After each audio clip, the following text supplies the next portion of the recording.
Well, thank you all so much for joining me today. As we begin, I invite each of you to, in your own time and capacity, breathe full breaths, not survival breaths. What drives the future? Technological innovation. Who drives technological innovation? A small elite group of people who are overwhelmingly hegemonic and homogenous. What if the people who are marginalized got to craft the future? Black women, as well as Black femmes and Black non-binary people together, are a group of people who are multiply marginalized. That is to say, they are marginalized within a marginalized community. Their standpoint allows for a unique perspective from their struggles and the ways they seek and engage in joy. From this vantage point, how would they imagine the future of technology? Exploring this question led me to the dissertation research I'm going to share with you all today. First, I prepared a land acknowledgement. This is an image of the University of Colorado Boulder. The city of Boulder, and in turn, the University of Colorado Boulder, is on the ancestral homelands and unceded territory of Native and Indigenous peoples who have traversed, lived in, and stewarded lands in the Boulder Valley since time immemorial. Those Indigenous nations include the Didei, Hinono Ino, Tis Tis Tas, Numenu, Kiowa Chirixi Chirix, Sosoni, Ocheate, Shaukoen, and the Nuchu. Additionally, 48 contemporary tribal nations are historically tied to the lands that make up the state of Colorado. You can learn more about Indigenous territories, languages, lands, and ways to support them at native-land.ca. You can get to know and celebrate the stories of Native American people in your discipline, field, industry, and community. You can find Native American organizations to support financially. Personally, I'm giving a monthly donation to Natives in Tech. Finally, here at CU Boulder, we can engage with the Center for Native American and Indigenous Studies, events, certificate courses, and people. And then I have a labor acknowledgement that I've prepared. The United States has a history of enslavement as peoples from the African continent were forcefully taken from their homelands to the US to provide forced unpaid labor under atrocious conditions across generations. Centuries later, the ramifications of the Atlantic slave trade permeate our society. Today, not only are the descendants of enslaved people suffering discrimination, prejudice, systemic racism, and state-sanctioned violence, but modern slavery is thriving in industries across sectors and around the world. The number one sector is the tech industry due to products like laptops, computers, and mobile phones. Many of us here, including me, own at least one of these products. There are people, including children in some cases, who mine materials for these products. And there are also sweatshops like Facebook's content moderation workers in Kenya who are the lowest paid in the company at $1.50 an hour. The low wage and hidden labor of content moderators, and now the invisible data labor for artificial intelligence, large language model labeling, continue to plague the tech industry today. In addition to unpaid, low wage, and hidden labor, there's also unrecognized labor. Computers started off as women who did mathematical calculations in the 18th century. 2 centuries later, the so-called clerical work involved Black women like Mary Jackson, Katherine Johnson, and Dorothy Vaughan doing math, engineering, and computer science at NASA. Their efforts were hidden for decades until Margot Lee Shetterly's book, Hidden Figures, debuted in 2016. On top of the past wealth in the United States that unpaid enslaved labor afforded countless governments, businesses, universities, and families, fortunes are once again being made from Black and brown people, but this time from social media. Creators have their intellectual property appropriated and monetized, such as content, fashion, takes, dances, and more. But that's not how our story ends. In spite of all this, marginalized and racialized people's resilience, survival, and thriving outweigh and outshine all that the world has thrown at us. As Maya Angelou, may she rest in power, so eloquently named, bringing the gifts that our ancestors gave, we are the dreams and the hopes of the slave. We rise, we rise, we rise. We'll begin today with my positionality and the motivation for my research. Next, I will review my preliminary research. I covered it in depth during my proposal, so I'll only touch on it briefly today. Afterward, I will cover the theoretical foundations for my dissertation research. And finally, I will present the 2 studies in my dissertation research and share reflections ahead of my acknowledgements before opening the presentation up to questions and conversation.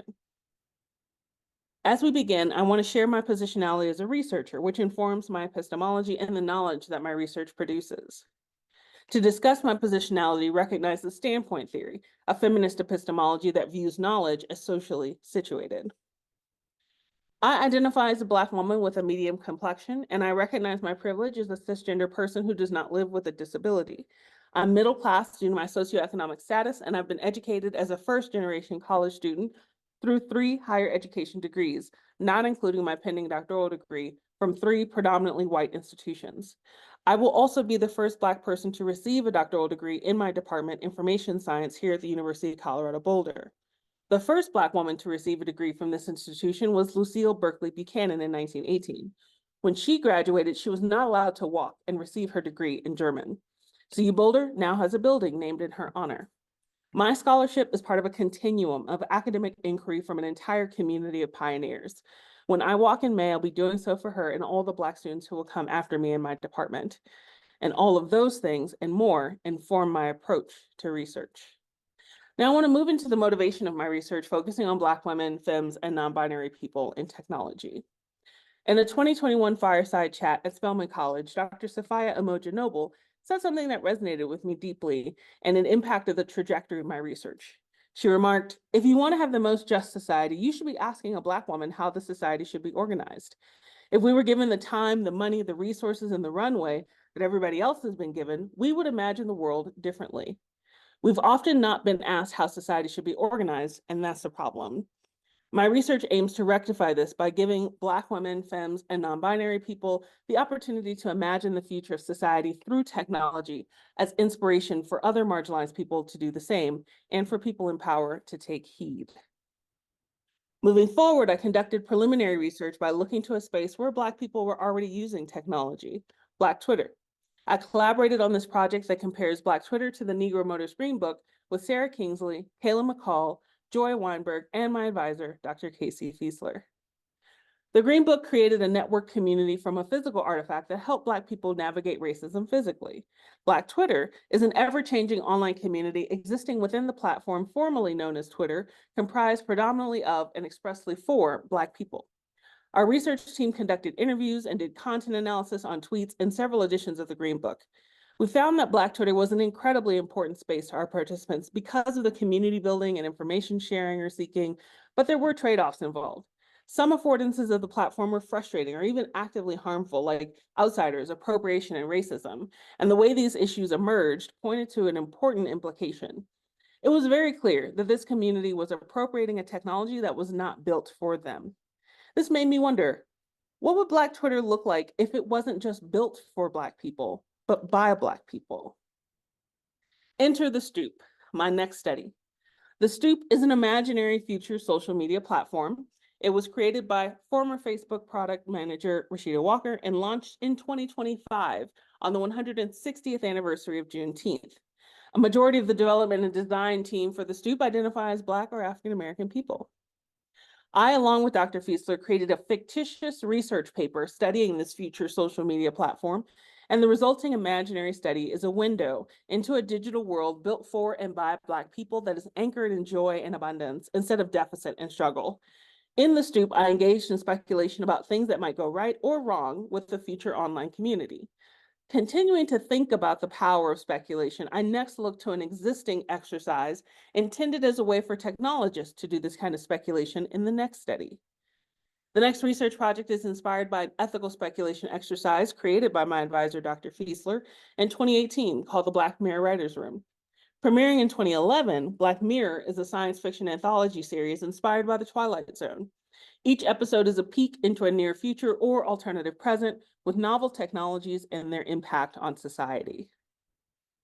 The Black Mirror Writers' Room exercise is one of ethical speculation. The act of speculating future technologies can be a powerful tool for people to explore potential harms as well as embrace the uplifting possibilities of technology in the near or distant future. This is an image of the Black Mirror Writers' Room exercise to be completed. The activity is an opportunity for participants to ethically speculate a near future technology scenario in the style of a Black Mirror episode based on a list of technologies like self-driving cars or facial recognition software. Pictured here is an example of a pitch from the exercise I did with a fellow student, Ella Sarter, entitled Lost and Found. In our pitch, we described the episode thusly: when your phone unlocks your life, it more than sucks when you lose it. No one knows this better than Thomas. He cannot open his car, get into his home, or enter his job.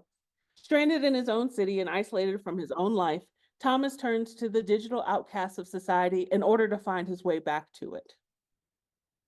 For this study, I conducted interviews with 12 instructors who facilitated the exercise with computing students in higher education. Together, they shared triumphs and challenges with the activity, but overall agreed on the importance of ethical speculation in technology-related settings. Doing so may well translate to future technologists who can imagine potential harms of emerging technologies better. One particularly insightful comment from a facilitator, user experience designer Morgan Ames, points out that people tend to lean on their own experiences in speculation, and unless they're very carefully prompted, they don't consider broader context. Ames has seen the limited thinking around user personas, wherein those creating them decide to imagine, quote, a user who's a middle-class white person, which just reifies stereotypes, both for that group of people as well as the rest of the world. Our findings included suggestions to improve the activity. Facilitators hope to see more scaffolding in the exercise to support discussions about tech ethics and opportunities to prime groups of students who are mostly not marginalized to consider contexts different from their own. I then wanted to take on the task of applying this feedback and facilitating the activity with marginalized people to discover how the changes with the activity and the demographics of the participants could make a difference in the output from the exercise. These 3 preliminary studies explored the power and importance of speculation with marginalized people. Equipped with the desire to further investigate this notion in my dissertation research, I then decided to scaffold my inquiry with critical theories. The first of which is how I use Afrofuturism as a design epistemology. Design is traditionally done by a small, professionalized, and elite group of people who have the privilege of being able to design.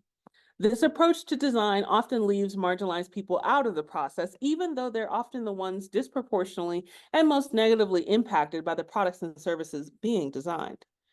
Methods such as participatory design and co-design can each empower people who are not designers or researchers to drive design from their own experiences as lived experts.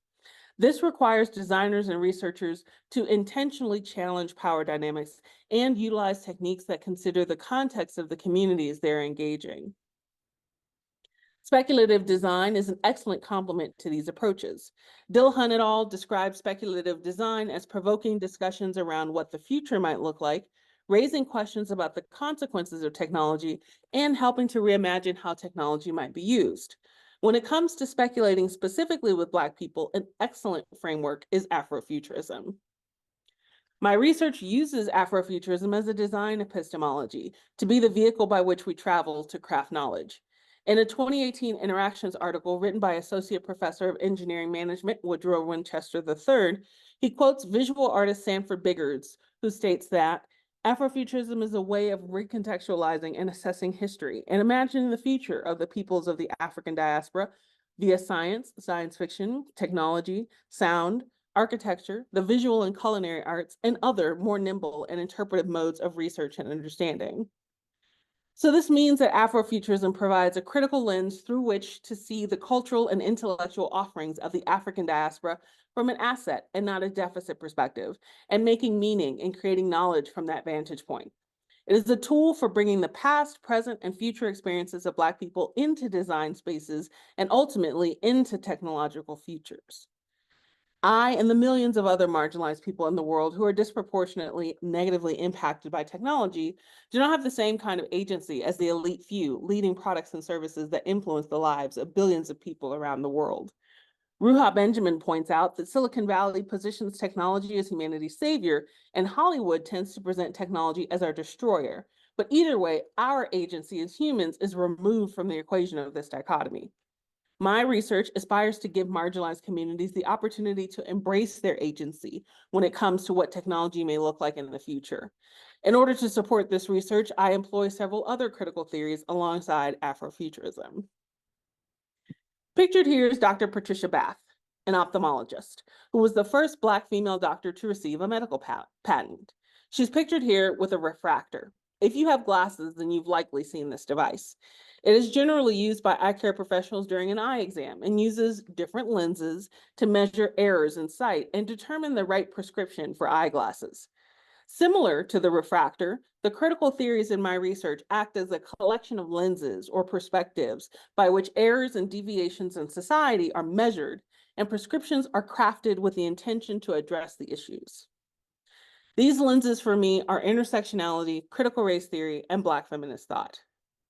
Existing long before Kimberly Crenshaw coined the term in 1989, intersectionality is a framework that recognizes that aspects of identity such as race, gender, class, sexuality, etc., intersect and cause oppressions or privileges. It renders visible the layers of oppression as a lens through which you can see where power comes and collides, where it locks and intersects. Contrary to erroneous yet popular beliefs, critical race theory is not blaming each white person in the United States for being a racist or making white children feel guilty for the history of the United States. Instead, critical race theory examines the relationship between race, racism, and power. It is a framework to challenge the deep-rooted philosophical, legal, systemic, and practical causes of racism that illuminates hidden forms of racism and their origins, offers supportive evidence, rhetoric, and community for victims of racism, and provides an intellectual foundation for anti-racist activism. In 1990, Patricia Hill Collins published Black Feminist Thought, where she introduced the concept of a matrix of domination by which oppression operates. Rankin et al. Described the components of the matrix of domination thusly: structural, how power is organized; cultural, subliminal messages about which social groups are included or excluded; interpersonal, how social interactions privilege one social group over another; and disciplinary, how different sets of rules are applied arbitrarily to different social groups. Together, intersectionality, critical race theory, and Black feminist thought, along with Afrofuturism, scaffold the frameworks of my research. This analysis is critical for understanding the interlocking forces that work together to enact and sustain oppression. Equipped with this scaffolding, I can now get into my dissertation research, which answers the following question: how do Black women, femmes, and non-binary people imagine the future of technology?